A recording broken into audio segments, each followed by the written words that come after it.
O Pix não caiu? Pensam que o sistema pode voltar contra? Que diabo ocorreu com o Globo, que soltou a mão do amigo do meu pai? Pois é, Lauro Jardim matraqueou na sua coluna de domingo. Toffoli foi a Lima em jato particular com o advogado do caso Master para ver o Palmeiras perder. O ex-titular da coluna Radar da revista Veja parece ter esquecido o dever de casa e espalhou dúvidas sobre um integrante do sistema, o ministro José Antônio Dias Toffoli, e as relações com um jurisdicionado, no caso, o Banco Master, e os espertalhões que o lideravam. Segundo o jornalista, o ministro queria ver o porco enfrentando o Flamengo, partida da qual saiu esquartejado o time paulista, graças ao solitário gol de Danilo, atuante tanto como zagueiro como lateral. Toffoli saiu triste com a encaçapada que o Palmeiras levou, mas pleno pelo social no jatinho do empresário Luiz Pastore, companheiro de infortúnio, pois também palmeirense. No mesmo voo estava um conhecido causídico, criminalista de alto pedigree, Augusto Arruda Botelho, membro do grupo Prerrogativas, um aglomerado de advogados com pendores à esquerda. Botelho defende o diretor de compliance do banco, Luiz Antônio Bull, na lambança cujo processo de investigação teve o bom augúrio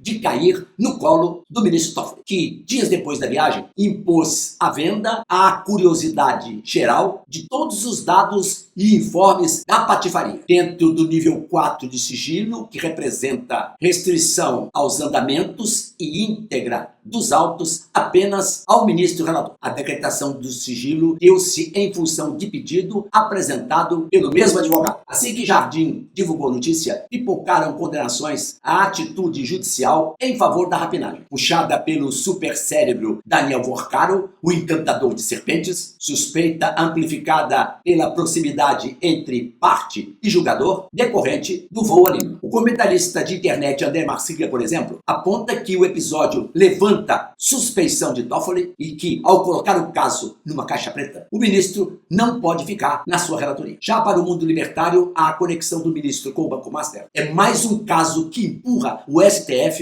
ao centro do escândalo, mencionando ainda em favor da tese a consultoria do ex-ministro Henrique Lewandowski e a advocacia de Viviane Barsi, esposa de Alexandre de Moraes. A despeito do controle pessoal do ministro Toffoli sobre o processo, vazamentos devem acontecer, porque na penumbra dos corredores há sempre alguém disposto a entregar o jogo. Aí a blindagem vira fumaça.